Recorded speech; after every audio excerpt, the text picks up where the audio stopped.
नमस्कार बच्चों, आज की क्लास में आपका स्वागत है। और हम बात कर रहे थे हेट्रोसाइकिल के नॉमेनक्लेचर्स की। सबसे फर्स्ट जो क्लास थी उसमें हमने हैंस विडमैन नॉमेनक्लेचर के बारे में डिस्कशन किया था। उसके बाद हमने फ्यूजन नॉमेनक्लेचर भी डिस्कस किया था हमारे सेकंड लेक्चर में। और आज हम बात करेंगे रिप्लेसमेंट नॉमेनक्लेचर की। रिप्लेसमेंट नॉमेनक्लेचर भी एक बहुत ही सिस्टमैटिक नॉमेनक्लेचर है जो ज़्यादातर हेट्रोसाइकिल्स में जो है यूज़ किया जाता है। और इसमें जो हेट्रोसाइकिल जो कंपाउंड्स है वो कार्बोसाइक्लिक कंपाउंड्स से डिराइव किए हुए माने जाते हैं। तो इसके बारे में हम डिटेल में जो है डिस्क्रिप्शन इसका पढ़ेंगे और रूल्स इसके स्टडी करेंगे।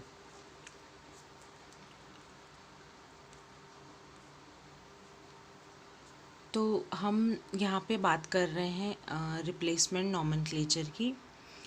तो रिप्लेसमेंट नॉमेनक्लेचर जैसा कि नेम सजेस्ट कर रहा है कि यहाँ पे किसी के रिप्लेसमेंट की बात हो रही है। तो हम बात कर रहे हैं बच्चों रिप्लेसमेंट की। तो जो हेट्रोसाइक्लिक कंपाउंड्स हैं वो एक कार्बोसाइक्लिक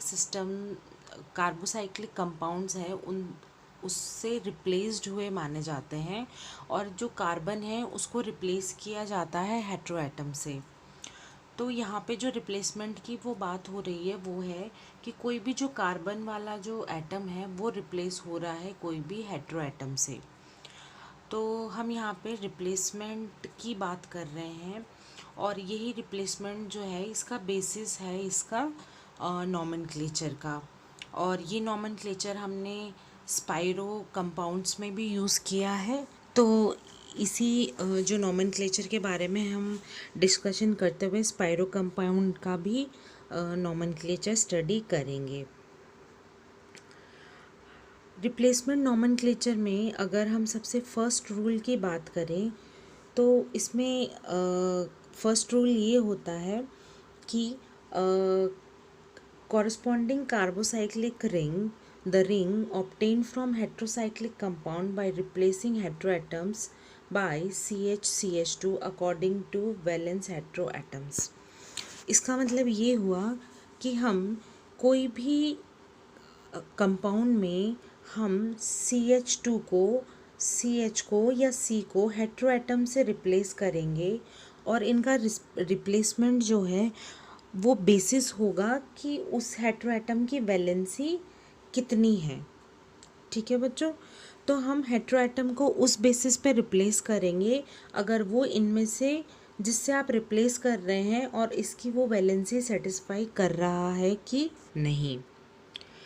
नेक्स्ट रूल की बात करें तो हम ये देखते हैं कि जो रूल नंबर 2 है उसमें हम बात करते हैं कि हम कोई भी टाइप का हेट्रोएटम अगर वो हम यूज़ कर रहे हैं तो प्रीफिक्स जो है वो टेबल नंबर 1 के अकॉर्डिंग ही हम यूज़ करेंगे। टेबल नंबर 1 जब मैंने हैंस विडमैन नॉमेनक्लेचर यूज़ किया था तब कि टेबल नंबर 1 हमने डिस्कस की थी। तो और उसका जो लास्ट का जो लेटर ए था हमने ड्रॉप कर दिया था यानी रिप्लेस कर दिया था, क्योंकि दो वोवल्स एक साथ नहीं आ सकते। तो हम ये देखते हैं कि इसमें जो इस नॉमेनक्लेचर में position and prefix of each heteroatom are placed before the name of corresponding carbocyclic ring. तो सबसे पहले हम देखेंगे कि हमारे पास कितनी कार्बोसाइक्लिक रिंग बनी हुई है। यानी अगर हम इस रिंग को देखें फर्स्ट एग्जांपल में तो हम देखते हैं कि ये 3 मेंबर्ड रिंग यानी साइक्लोप्रोपेन को कॉरस्पॉन्ड कर रही है। तो यहाँ पे जो साइक्लिक रिंग है वो साइक्लोप्रोपेन मानी जाएगी, लेकिन यहाँ पे हमने जो है वो CH2 को किससे रिप्लेस किया है, हमने O से रिप्लेस किया है। तो यहाँ पे हम इसके ऑक्सा इसका प्रीफिक्स यूज़ करेंगे। इसी तरह से नेक्स्ट हम रिंग देखते हैं तो यहाँ पे देखिए हमने कार्बोसाइक्लिक रिंग या हमारे पास थी साइक्लोब्यूटेन। अगर ओ को हम हटा दें तो हमारे पास कार्बोसाइक्लिक रिंग होती है साइक्लोब्यूटेन, इसलिए हमने यहाँ पे साइक्लोब्यूटेन यूज़ किया है। लेकिन अब हमें हेट्रो एटम का भी जो है नॉमेनक्लेचर यूज़ करना है, इसलिए ये ऑक्सा है, इसलिए प्रीफिक्स एंड पोजीशन इससे पहले आएगी, तो ऑक्सा साइक्लोब्यूटेन। इसी तरह से थाया साइक्लोपेंटेन। पेंटेन क्यों? क्योंकि ये 5 मेंबर्ड रिंग है।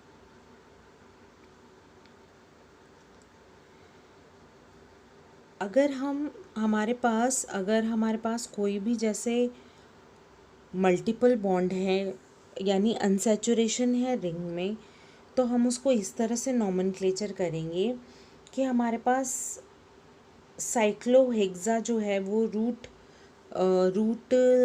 नेमिंग हो जाती है, क्योंकि ये साइक्लोहेक्सेन का डेरिवेटिव माना जाएगा और हमारे पास जो है ऑक्सीजन ये हेट्रोएटम है। तो यहाँ तक का जो नॉमेनक्लेचर है वो पहले के हिसाब से करेंगे, ऑक्सा साइक्लोहेक्सा। अब हमें अनसैचुरेशन की भी प्लेस डिफाइन करनी है, तो अगर हम इसको नंबरिंग करें 1 2 3 4 5 एंड 6, तो हम ये देखते हैं 2 एंड 5 पे अनसैचुरेशन है, इसलिए डाई इन। इसी तरह से हम नेक्स्ट एग्जाम्पल डिस्कस करते हैं। इसमें हमारे पास साइक्लोपेंटेन जो है वो रूट कार्बोसाइक्लिक रिंग है, इसलिए हम साइक्लोपेंटेन यूज़ कर रहे हैं। उसके अलावा हमारे पास दो जो है एजा नाइट्रोजन एटम्स हैं, इसलिए हम डाई एजा यूज़ करेंगे इसमें। उसके अलावा हमें जो इसकी एजा की जो है वो पोजीशन भी स्पेसिफाई करनी पड़ेगी, इसलिए हमें नंबरिंग करनी होगी 1 2 3 4 एंड 5। तो जैसे कि हम नंबरिंग करते हैं तो हमारे पास 1 एंड 3 पोजीशन पे एजा ग्रुप है एंड 2 एंड 4 पे हमारे पास अनसैचुरेशन है, तो 1 3 डाई एजा साइक्लोपेंटा एंड 2 4 डाई इन। उसके अलावा बच्चों हम देखते हैं कि अगर हमारे पास 3 कंसेक्यूटिव अगर हमारे पास ट्रिपल बॉन्ड है, हमारे पास रिंग फॉर्म में अगर हमारे पास 3 ट्रिपल बॉन्ड है, तो ही हम जो है वो बेंजीन का डेरिवेटिव उनको कंसिडर करेंगे। अदरवाइज़ हम उनको इन, डाईन, ट्राइन या मल्टीपल बॉन्ड के रूप में जो है उनका नॉमेनक्लेचर करेंगे। जैसे कि इन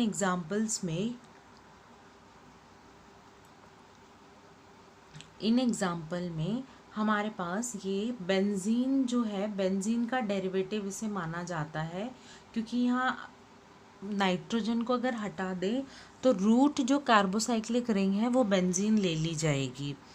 तो एजा जो है हमारे पास नाइट्रोजन की वजह से हम यूज़ कर रहे हैं, तो प्रीफिक्स एजा हो गया एंड बेंजीन।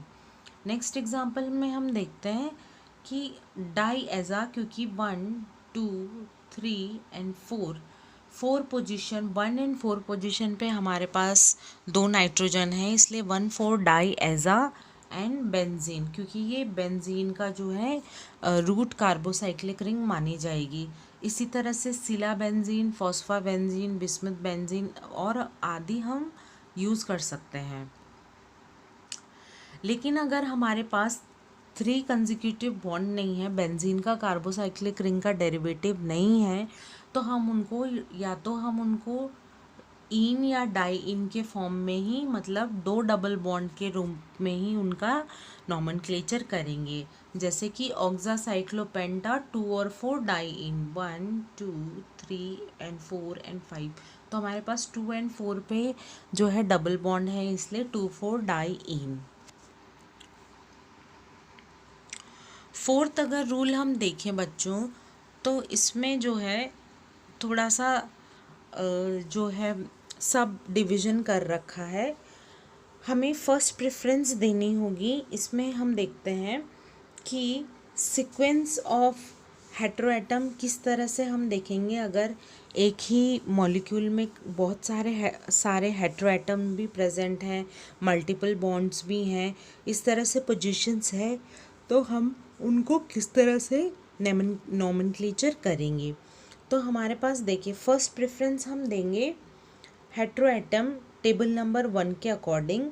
सेकंड प्रेफरेंस हम देंगे hetero atom according table number 1, मतलब कि फर्स्ट प्रेफरेंस जो फर्स्ट टेबल नंबर 1 में जो हायर प्रायोरिटी पे हेट्रो एटम आएगा उसको फर्स्ट प्रेफरेंस देंगे, और लोअर प्रायोरिटी पे आएगा उसको सेकंड प्रेफरेंस देंगे। थर्ड प्रेफरेंस हमें मल्टीपल बॉन्ड को देनी है, और फोर्थ प्रेफरेंस हमें सब्स्टिट्यूएंट को देनी है। तो ये हमें जो है प्रेफरेंस का ऑर्डर किसी भी कंपाउंड में ध्यान रखना है। जैसे कि हम एग्ज़ाम्पल डील करते हैं कि हमारे पास एक एग्ज़ाम्पल है, हमारे पास दो, इसमें इस कंपाउंड में हमारे पास दो जो है हेट्रो एटम है, एक तो ऑक्सीजन है और एक नाइट्रोजन है। तो टेबल नंबर 1 के अकॉर्डिंग हमें पता है कि हमें ऑक्सीजन को जो है वो प्रायोरिटी देनी है और नाइट्रोजन को बाद में लेना है। नाइट्रोजन को हमें बाद में लेना है। तो हम यहाँ पे देख नंबरिंग कर देते हैं, क्योंकि ऑक्सीजन की प्रायोरिटी है इसलिए 1 2 3 4 5। तो हमारे पास 1 पे ऑक्सा है एंड हमारे पास 3 पे एजा है। क्योंकि ये साइक्लोपेंटेन का डेरिवेटिव है इसलिए साइक्लोपेंटा, और position of double bond is 2,4 डाईएन। इसी तरह से हम आगे क्रम में बढ़ते हैं। तो हमारे पास नेक्स्ट जो कंपाउंड है उसमें हमारे पास दो हेट्रो एटम है, सल्फ़र है और नाइट्रोजन है। तो हमें टेबल नंबर 1 से पता है कि हमें सल्फ़र जो है उसको प्रेफरेंस देनी है। तो हमारे पास फर्स्ट पोजीशन पे आ जाता है थाया यानी सल्फ़र, और फोर्थ पोजीशन पे आ जाता है नाइट्रोजन यानी एजा। साइक्लोहेक्सा इसलिए क्योंकि ये साइक्लो हेक्सेन का डेरिवेटिव है, एंड 2 एंड 5 पे जो है डबल बॉन्ड की पोजीशन हम एक्सप्लेन करते हैं। इसी तरह से हम और एग्जांपल्स भी डील कर सकते हैं, और हमें जो है टेबल नंबर 1 जो हमने पहले भी डिस्कस की थी उसका प्रेफरेंस ऑर्डर देखते हुए हम इनको नॉमेनक्लेचर कर सकते हैं। अब आगे डिस्कस करते हैं बच्चों, हमारे पास आते हैं स्पाइरो हेट्रोसाइकल्स।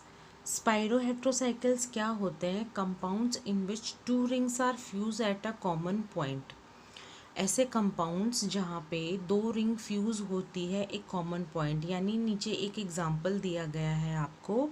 इसमें देखिए एक 6 मेंबर्ड रिंग है और एक 5 मेंबर्ड रिंग है, जो एक कॉमन कार्बन के कार्बन एक कॉमन जो एटम है पॉइंट है वहाँ पे फ्यूज़ कर रही है। तो फिर इनको हम स्पाइरो नेचर का मानते हैं और ये स्पाइरो हेट्रोसाइकल्स में काउंट होते हैं। अगर ये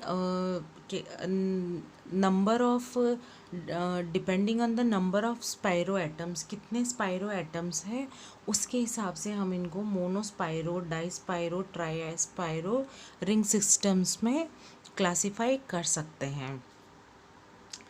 तो एक स्पाइरो जो नॉमेनक्लेचर है उसके लिए हम देखते हैं सबसे पहले कि उसका जो पैटर्न क्या है नॉमेनक्लेचर लिखने का। तो स्पाइरो नॉमेनक्लेचर लिखने के लिए हमें सबसे पहले एक लिखना पड़ेगा स्पाइरो, उसके बाद x.y एंड एल्केन का नंबर। अब ये x.y क्या है मैं आपको आगे एक्सप्लेन करूँगी। सबसे पहले आप लिखेंगे स्पाइरो, क्योंकि ये आपने आइडेंटिफाई किया है कि ये स्पाइरो हेट्रोसाइकिल का नॉमेनक्लेचर के अंडर में आ रहा है। उसके बाद x.y ब्रैकेट में लिखेंगे और उसके बाद टोटल एल्कीन का नंबर यहाँ पे लिखेंगे। अब x.y किस तरह से लिखेंगे हम ये आगे देखते हैं कि x एंड y जो है बच्चों वो नंबर ऑफ है रिंग, नंबर ऑफ एटम्स हैं इन द रिंग। जैसे x हम यहाँ पे देख लें कि यहाँ पे x जो नंबर है वो है 4 मेंबर्ड 5 मेंबर्ड रिंग में 4 एटम्स इस साइड इंक्लूडेड है, excluding the common point, common जो जंक्शन पॉइंट है उसको अगर हम हटा दें तो उसके अलावा हमारे पास कितने एटम्स हैं राइट हैंड साइड में 4, और इस पॉइंट को फिर से अब अगर हम हटा दें कॉमन पॉइंट को हटा दें तो इस साइड हमारे पास कितने एटम्स हैं? 5। तो यहाँ पे जो है आपको 5 तो हमारे पास लेफ्ट हैंड साइड में है, एंड हमारे पास 4 जो है हमारे पास राइट हैंड साइड में है। और एल्कीन क्या है बच्चों? एल्कीन जो है वो टोटल नंबर ऑफ एटम्स कितने हैं इस स्पाइरो में, जैसे 4 इस साइड और 5 इस साइड हो गए 9, और एक जो कॉमन जंक्शन है उसको मिलाकर हो गए 10। इसका मतलब ये 10 मेंबर्ड एल्केन है, इसलिए हम इसको इसलिए हम इसको डेकेन मानेंगे। इसलिए हम इसको डेकेन यानी 10 हम मानेंगे। और यहाँ पे जो कौन सा हेट्रोएटम यूज़ किया है उसके हिसाब से उसका प्रीफिक्स हम यूज़ करेंगे। और ध्यान देने वाली बात ये है कि आपको यहाँ स्पाइरो ज़रूर यूज़ करना है, क्योंकि आपने आइडेंटिफाई किया है कि ये जो कंपाउंड है वो स्पाइरो जो है कैटेगरी में फॉल हो रहा है। सेकंड जो हम इसमें स्पाइरो के लिए रूल पढ़ते हैं वो ये है कि numbering start from the ring atom और smaller ring attach to the spiro atom. मतलब आपको जो नंबरिंग है कि स्पाइरो जो हेट्रोसाइकिल है इसमें नंबरिंग कहाँ से स्टार्ट करेंगे, आपको छोटी जो रिंग है उससे नंबरिंग स्टार्ट करनी है। जैसा कि हम इसमें देखते हैं कि यहाँ पे हमारे पास एक है 5 मेंबर्ड रिंग और एक है 4 मेंबर्ड रिंग। तो आपको 4 मेंबर्ड से नंबरिंग स्टार्ट करनी है और आपको टूवर्ड्स बिगर रिंग लार्ज ग्रुप प्रोसीड करना है। और वो कैसे प्रोसीड करना है, आपको हेट्रो जो जंक्शन पॉइंट है उसको क्रॉस करते हुए आपको प्रोसीड करना है। प्रोसीड उस तरफ करना है जहाँ दूसरे रिंग में आप हेट्रोएटम को क्रॉस करें। जैसे कि अगर मैं यहाँ पे ये हटा दूँ ये चीज़, अगर कि यहाँ पे सल्फ़र ना हो, अगर यहाँ पे हम ये माने कि यहाँ पे सल्फ़र नहीं है, तो आप 1 2 3 4 किसी भी तरह से यहाँ पे प्रोसीड कर सकते थे, उसमें कोई प्रॉब्लम नहीं थी। लेकिन क्योंकि हम यहाँ देखते हैं कि यहाँ सल्फ़र है, तो हम छोटे रिंग से प्रोसीड करते हुए अब हमें नेक्स्ट हेट्रोएटम की तरफ प्रोसीड करना होगा। इसलिए ये 5 थाया स्पाइरो, क्योंकि स्पाइरो का नॉमेनक्लेचर है। 3 4 क्योंकि एक साइड हमारे पास जंक्शन पॉइंट को अगर हम हटा दें जंक्शन एटम को, तो हमारे पास एक साइड 3 एटम है और एक साइड हमारे पास 4 एटम है। और टोटल जो मिला के हमारे पास जो है वो 3 + 4 + 1 जो है वो जंक्शन वो है हमारे पास 8 जो है वो एटम्स हो रहे हैं कैलकुलेट, तो हम उसको ऑक्टेन की तरह नेमिंग करेंगे। नेक्स्ट जो रूल है वो ये डिपिक्ट करता है कि अगर हमारे पास हम स्मॉलर रिंग से हम लार्जर रिंग की तरफ प्रोसीड कर रहे हैं, लेकिन अगर हमारे पास दोनों जो प्रीसीडिंग सेंटर्स पे हेट्रोएटम है, तो हमें टेबल नंबर 1 के अकॉर्डिंग हम प्रेफरेंस देखेंगे। अगर उसी के अकॉर्डिंग हम उसे नंबरिंग लोएस्ट लोकेंट की नंबरिंग देंगे और उधर ही हम प्रोसीड करेंगे। जैसे कि हमारे पास यहाँ पे 1 2 3 तक हम पहुँच गए। उसके बाद हमारे पास 2 सेक्शंस हैं कि हम सल्फ़र की तरफ 5 दें या हम ऑक्सीजन की तरफ 5 दें। तो हम 3 के बाद हमने टेबल नंबर 1 में देखा है कि हमें ऑक्सीजन को प्रेफरेंस देनी है। इस कारण से हम जो नेक्स्ट नंबरिंग है वो ऑक्सीजन को देंगे और इस तरह से प्रोसीड करेंगे। नेक्स्ट जो रूल है वो ये डिपिक्ट करता है कि अगर हमारे पास 2 रिंग है कि एक रिंग में हमारे पास हेट्रोएटम है और दूसरे रिंग में हमारे पास हेट्रोएटम नहीं है, तो हमें हेट्रोएटम वाली रिंग को प्रेफरेंस देनी है नंबरिंग में। जैसे कि हमारे पास फर्स्ट जो एग्ज़ाम्पल है उसमें हमारे पास यहाँ पे देखिए दोनों सेम साइज़ की रिंग है, इसलिए हम कोई भी रिंग चूज़ कर सकते थे। लेकिन हमारे पास एक रिंग ऐसी है जिसमें हमारे पास हेट्रो एटम प्रेजेंट है, इस वजह से हमें इस रिंग को पहले प्रेफरेंस देनी होगी, क्योंकि ये जो हेट्रो एटम है वो लोएस्ट लोकेंट पे हमें नंबरिंग करनी है। उसके बाद में हम उसी तरह से नंबरिंग करते हुए 1 2 3 4 5 6, अब हम किधर भी प्रोसीड कर सकते हैं 7 8 9 10 11, और हमारे पास टोटल जो हेट्रो एटम है वो 12 है, इसलिए हम इसको अनडेकिन जो है नंबरिंग, हमारे पास 11 टोटल एटम्स है, इसलिए हमने इसको अनडेकिन एल्केन दिया है। इसी तरह से हम एक अलग एग्जांपल देख सकते हैं कि हमारे पास यहाँ पे भी 5 मेंबर्ड रिंग है, यहाँ पे भी 5 मेंबर्ड रिंग है, और हम जो नंबरिंग स्टार्ट कर रहे हैं वो हमें, अगर हम याद कौन से हेट्रो एटम से स्टार्ट करें इसके ऊपर हम थोड़ा कंफ्यूज्ड हो जाए तो हमें टेबल नंबर 1 रेफ़र करनी है। उसमें हमें पता है कि हमें ऑक्सीजन को प्रायोरिटी देनी है, इसलिए हम टूवर्ड्स ऑक्सीजन से सल्फ़र की तरफ मूव करेंगे। नेक्स्ट जो रूल है वो ये डिपेक्ट करता है कि हम अगर अनसैचुरेशन प्रेजेंट हो रिंग में, अगर रिंग में अनसैचुरेशन प्रेजेंट हो, if unsaturation is present in the ring, the pattern of numbering remains the same but the direction around the ring remains in such a way that multiple bond is given lower possible number। इसका मतलब ये हुआ बच्चों कि अगर हमारे पास 2 rings हैं, यानी हमारे पास एक रिंग में हेट्रो एटम है, तो हमें ध्यान तो यही रखना है कि हमें हेट्रो एटम को लोएस्ट नंबरिंग देनी है, यानी हमें इस रिंग में हमें ऑक्सीजन वाले जो केस को लोएस्ट नंबरिंग देनी है।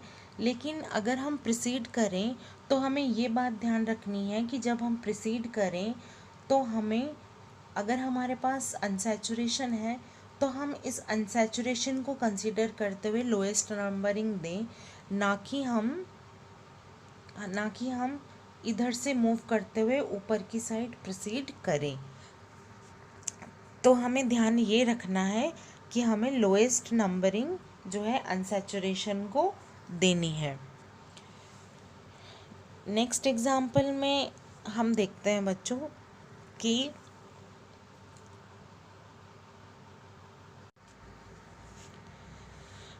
नेक्स्ट एग्जाम्पल को देखते हुए कि हम लोएस्ट रिंग से नंबरिंग कर रहे हैं, तो हमारे पास 2 सीन्स आते हैं कि हमें अनसैचुरेशन को प्रेफरेंस देनी है कि हमें हेट्रो एटम को प्रेफरेंस देनी है।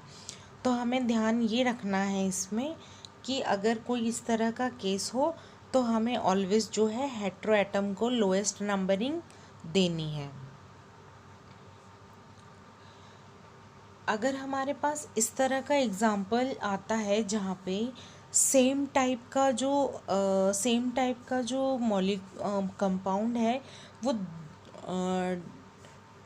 ड्यूप्लेक्स फॉर्म में फ्यूज़ किया हुआ है, तो वहाँ पे हमें स्पायरो भी एक प्रीफिक्स के रूप में इसको यूज़ करना है, हमें स्पायरो भी यूज़ करना है।